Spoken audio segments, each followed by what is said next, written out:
Welcome back, guys, to the Underworld Games YouTube channel. It looks like we've got Zach at the top playing Raging Bolt and Dylan at the bottom playing Charizard. Just want to say a quick thank you to Zach for allowing this footage to be filmed, as not many of our locals were too excited to be filmed during the locals, so I do want to say thank you to them. So hopefully we can still keep pumping out content. It does look like they've opted not to use the lovely Underworld Games branded playmats, but there we go. So again, straight into it. It looks like we missed the first sort of bit of the recording, but it looks like Zach went first, so I imagine Dylan won the coin flip and has opted to go second, just so that they've got a bit of a better start against quite an aggressive deck like Raging Bolt. So they have already attached to the Pidgey. Again, pretty good start from Zach. They've gotten a couple of things. Here we go. We've got the rolling the dice thing. Definitely nothing else there. Definitely not a callback to anything else there on the recording. So yeah, but again, pretty cracked start. It seems like we've got two Charmander and Duskull. So this is normally a matchup. Normally the value of Duskull is that you can offset the prize trade, or in this case sort of reach a bit more for damage, but unfortunately what that does mean is that you are sort of throwing yourself back in the sort of prices. I think you're just a little bit better off maybe getting another consistency Pokemon like with Barrel there, just so you've got that there, and using the Defiance Band to knock out a Raging Bolt after they take the first prize. Otherwise, you're going to go on a bit of an awkward prize map where you're essentially giving them two prizes by letting them take one knockout. But yep, looks like we're going for a fairly standard start. We're going for a Grasping Draw. Looks like they're going to play down the Jamming Tower. I don't think this is going to make too much of the difference in this matchup. I do think Zach does play the tool, or the HP buffing tool. Can't remember off the top of my head what that is. Looks like they're just going to play a couple of trekking shoes. Looks like they've managed to find Sada there, so they'll be pretty happy. They've only got one energy in the discard, but that doesn't matter too much. They are going to attach, opting. I guess that's a Raging Bolt going in the discard. I don't know how they ended up there, but it looks like they're going to opt to do that before they play the. Oh no, that was meant to be. It wasn't meant to be put in the discard. So it looks like they are opting to play that on board. So they are going to roll the dice and see if they can get out the catcher heads. Probably again go for the Pidgey, make it a bit difficult for them to get a first strategy by taking out the Pidgey. Does look like they have succeeded on another flip, and they're just going to knock that out. Yeah. So it doesn't look like Dilip's got a huge amount in hand. Doesn't have a does not have the Arvin there, but it does look like they have an Ultra Ball, so they can probably Luminion for an Arvin for probably. Oh, they've got the Defiance Band in hand, so they do have the response KO there. It looks like Zach's just shifting a couple of bits on Bow, maybe was there some gameplay error that we've missed. I think that maybe they're just dividing out their energy. So did they play a Prime Catcher earlier and I'm just not paying attention and they've just retreated with the energy. Oh no, they use that of the Bellowing Thunder to discard that. But yeah, so looks like they're debating what to discard. It might be nice to have the Fulton just to maybe get a pitch it out. Oh, they are binning the Defiance Band. That's an interesting choice. I'd probably hold on to the Defiance Band because otherwise you can't. Oh, but yeah, of course the tool, the Stadium is in play, so that wouldn't be effective anyway. So what they're probably going to do is go and get Luminion for Candy and for a Seal Stone. Oh no, they're aiming up. Maybe they've prized the Luminion and they can't use that. Again, a bit of an unfortunate start. I think just with how decks are kind of built right now, if you miss a couple of turns that look like Zach is saying, hurry up, make a play quickly. They do want to get on with the game. So yeah, but with such aggressive decks, if you do fall behind early on, there's not much else you can really do. So yeah, it does look like they have prized the Luminion. They're searching through, doing the prize checking. So I think it is just going to have to be a Rotom, or they might go for a Charmeleon, but this just does open up a boss. I don't think Zach actually does play boss in his list, but it does open up to maybe a Prime Catcher or another Catcher Flips, Pokemon Catcher Flips into their Charmeleon. So definitely looks like a pretty slow start for Zard player here. They do play a lot of hand disruption, so maybe they can get this Iono or Roxanne in at some point. They are debating the Prime Catcher, maybe stall up one of the Raging Bolt, make it a bit more difficult for Zach to be able to respond. Oh no, they are bringing up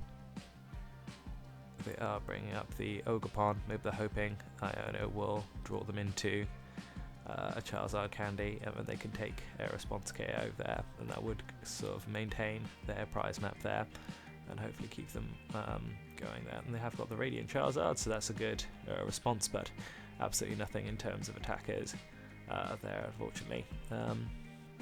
They are debating playing the Buddy Buddy Poffin. I'm not sure if I really love this, as this does mean that all those cards they shuffle at the bottom are now going to be at the top, so it's going to be a bit harder to get into that Arvin. But I guess it does make sense for Pidgeot for the late game. And it doesn't look like they play Barrel. I've been saying they're playing Barrel all this time, but it does not look, again, probably their 20th place Japanese list. I don't think they played the Barrel, which I think this deck is heavily inspired by. But yeah, it doesn't look like they're in a great spot regardless. They haven't even got an energy to retreat so they can Grasping Draw again. But what this does allow them is they've now got an all one prize board. Oh, they do have the energy, so they could retreat into Clether. Again, they are burning the second Buddy Buddy Poffin, and they're probably going to retreat into the Clether to be able to attack. What this does mean is that it might be a bit harder to attack with the Radzard next turn. Oh, and they're benching the Radzard proactively again. Again, probably not a bad shout. Draw a couple more off of, and they are debating the Rod just to get one more. So actually, I take it back. I think that's probably quite a few heads-up plays there from Derp to be able to end up in this situation, to be able to thin down their hand, shuffle the deck, and be able to draw up. So they are going to play the Super Rod to get the energy back in, to get 2 energy back in. Again, so does increase their odds slightly of drawing into this energy, but that's not necessarily a bad thing, as that might allow them to attack with the Radzard next turn. So if they're 2 prizes down, they only need 3 energy, so you can put 2 from an Infernal Rain, the Infernal Rain is the ability, isn't it, onto there, attach 1 from hand, and then you can attack with the Radzard. Radzard is probably Raging Bolt's greatest enemy number 1, because it does mean a single prizer, which makes it a bit more difficult for them. They go for the catcher, but again, it doesn't look like they've got heads there. It looks like the EX marker, which is tails on those dice, just adjusting the board there, adjusting the Ogerpon, making sure that's all correct and clean. So we will see where this goes, what's going on. But again, I think just the Raging Bolt strategy, just go 2-2, just go 1-1, 2-2, or just get any prizes that you can, just put on enough pressure to make it hard enough. So I think they are looking maybe for another Gust. That would maybe good on maybe the Charmeleon. They're probably asking a lot from Dillip again to get a Candy Zard to be able to respond otherwise. Whereas this case they just need the Charizard, which Dillip already has in hand, and so this might make it quite easy to respond for Dillip, but we will see what's happening. So it looks like they are searching for their deck. I think they played maybe a Nest Ball, or is that an Ultra Ball? I think that was a Nest Ball, and they went for an Ogerpon, or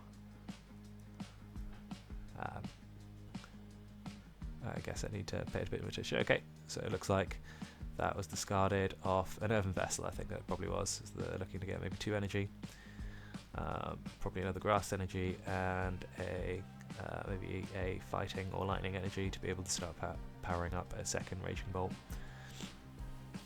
Because otherwise, if they get knocked out and Zach's hands get disrupted, it might find it a bit more difficult to recover there. But looks like they're just going to attach to the active and knock out with the Ogerpon. I think this is alright. What it does mean is that if the Ogerpon does get knocked out, there's 3 energy off the board, making it a bit harder to respond to Charizard, but you can just respond with the other Ogerpon on bench if they decide to go with that. But it looks like so they're Ultra Balling away and Boss, so probably going to go for Pidgeot EX, evolve that up, and maybe go for an Arvin, or just get the candy directly with the ability. And now, as I say, Charizard doing Charizard things, creating that board state, which is again really hard to. Oh yeah, don't even need that because they've got the Charmeleon on board. So they're going to put 2. I think they've probably prized an energy. As Lissano, only playing 5 energy, so they've got 1 in hand, and they've gotten 2 out from the deck. Already attached 1. So, oh no, there is the extra energy. So they are going to attach that to Charizard EX. So that's only 1 energy attachment away from being able to attack. So early on, I said that it looked like as I say, early on, it looked like that Zach was putting on too much pressure for Dilip to respond, and Dilip had a couple of slow starts, but I think Dilip's now back in the driving seat, is attacking with the Radiant Charizard, because again, you either knock out the Charizard and your prize map is completely thrown off, or you attack into the Charizard EX and you may be able to maintain your prize map, and you can knock out a Pidgeot EX, but you're not dealing with the Radiant Charizard, and that can just knock out again. You can hand disrupt using the Pidgeot EX afterwards, making it just even more difficult. So again, early on, and this is what I think a lot of people have said about this format. Oh, it looks like maybe they do play actually 6 fire energy, because there's 1 in hand, 4 on board, 1 in deck, so it looks like they do play 6 plus the DTE. So again, maybe I told a lie, maybe it's not at all inspired by the Japanese list. Probably inspired is probably a good thing, but a good way of putting it, but not necessarily completed. I'm not sure if Dilip shuffled his deck there, but doesn't look like it's doing much use. Alright, so yeah, Zach just starting off his turn with the Power Pad. Again, you just want to be able to just draw through the deck, constantly being able to get through, thin out as many cards as you can as you go. So I think they're going to try and aim for just getting a card. So get an S-Ball, probably for another Ogerpon, so they can draw a bit more. I don't know if they play any other support Pokemon. Nope, they go for the Ogerpon, straight for that. And they're going to hopefully use that to draw into Usadas to just be able to again cycle through the deck, maybe find something like a Pokestop or something to be able to see a couple more items as you go along. But again, really tough situation, bit of a difficult ask. Do you knock out this Radzard and then probably be responded on by a Charizard? Do you knock out the Pidgeot EX and again leave the Radzard in place? Do you knock out the Charizard EX? So it makes it a bit more difficult for attackers. You know, they've got to string together another Charizard EX with Candy and Lizard, 2-card combo, which might be a bit more difficult as the game goes on. So again, really difficult. And this is where some players have opted to play the Duskull sort of Dusknoir line themselves, as that can help them get out of this really awkward prize map. You know, you're getting a prize which doesn't really necessarily matter too much for the Raging Bolt deck, as most of their deck is 2 prize liabilities. Okay, looks like they're playing with Sada, just getting the 1 grass energy just for the draw. They do play the Sandy Shocks. Again, I don't think that's going to be much help here. Again, looks like Dilip's very much in the driver's seat here. Very far ahead, very difficult to come back from. Looks like they're eyeing up the Rock Sand in their hand for next turn.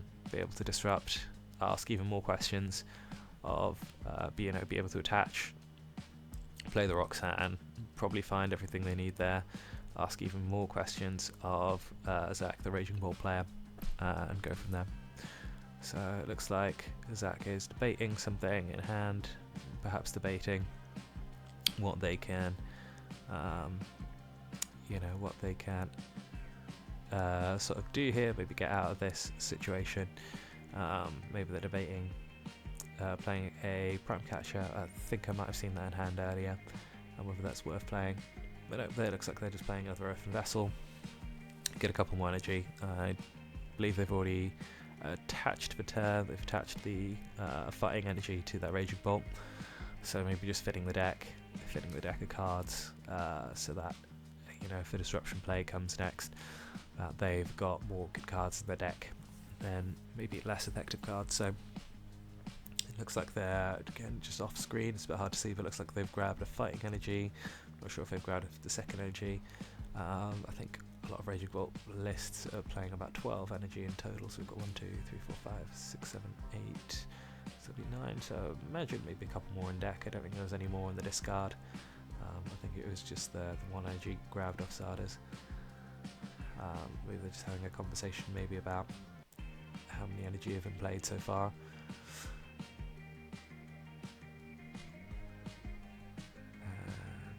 There goes this debate. So it looks like they're attaching. They're just going in with the Ogerpon, opting to save the Raging Bolt. Again, I don't know if I really love this play. I'm sure if that's more energy efficient than, obviously it's more energy efficient than attacking with the Raging Bolt, as Raging Bolt would have to discard 5 energy, and if this is knocked out, that's 4 energy gone, and you can then energy retrieval immediately for a grass energy and be able to put that on the other Ogerpon on the bench to be able to draw. So again, not a bad shout there. So it looks like we're going just going to attach to the Charmander on the board and just play the Roxanne as they're down to 2 prizes, and probably again going with that Radzard and just hope that they don't have Gus. They've now wasted their Prime Catcher, and again I don't think Zach plays any boss, so it's just going to be coin flips at the end, see if they can knock out this Pidgeot EX to finish the game. So I think shuffled up, Dilip's probably going to want to draw up to 4, probably wants to find a Super Odd, maybe get that last, an amazing Candy Charizard in hand. We've also got the Collapse Stadium. I don't think that's going to matter too much here.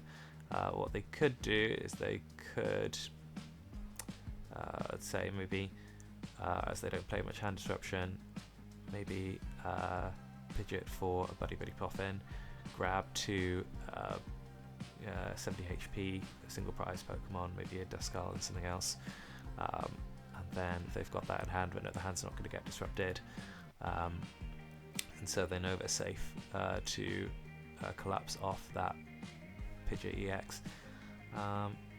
They do have the Rodent deck, so that's good for them, so they'll definitely be able to. I don't think there's enough for that all single prize board play. I don't think there's enough basics for that all single prize board play. There's one Duskull. Yeah, they are eyeing that out, probably to get another fire energy in, and then they could maybe just evolve into Charizard, as you've got the fly abilities on the board anyway with the Pidgeot. They do have 1 fire energy in deck already, it looks like, I believe, or maybe I was mistaken, maybe there's a different card there, but again I think this, unless Zach can get Gus next turn, I think this is pretty much locked up for Dilip, but we will see where we can go with this. This could be anyone's game. I do have to admit it is quite an exciting, as much as it does feel like a big, coin flip sort of meta at the moment, where it doesn't feel like, instead they're opting for the stretcher just to get the energy direct in hand next turn if they like. So even though it does feel a little bit like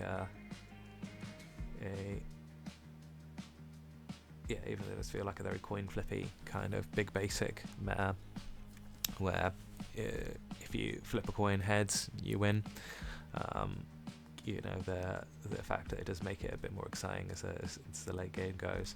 But I guess playing all those coin flip cards, you are losing out on opportunity costs to play things like boss. But I guess in the Raging Bolt it does synergize a bit better, as you're just playing so many turbo cards like Pokestop and things like that.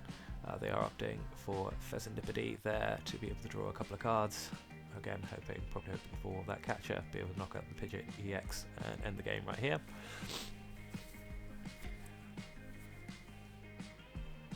But we'll see. Trekking shoes. And they're going for 3. They're going to get the catcher.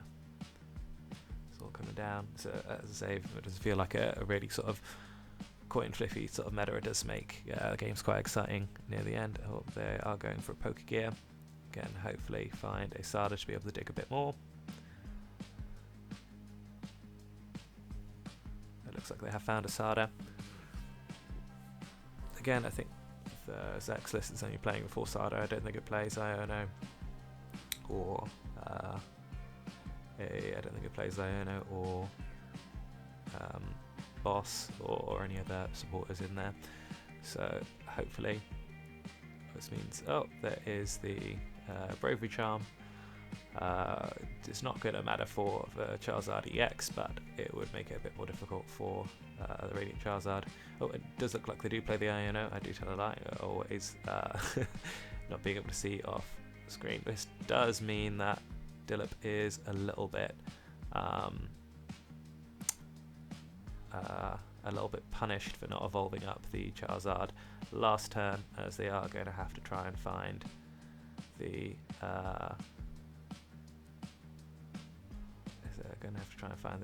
Candy and Zard, because I don't believe they're. Yeah, but they do have enough energy, so it doesn't matter. Their Jamming Tower is in play, so hit point buff, but it is swinging for 330 damage, so we are locked up there. So another exciting game at the Underworld Games League, regular league. Thanks for tuning in, guys. Do stop by the store if you are in the Nottinghamshire or Nottingham area. It looks like they're carrying out their catches. I think they only play the 2. I think they burnt the 2 early on. Yeah, it looks like they're only playing the 2 catches in the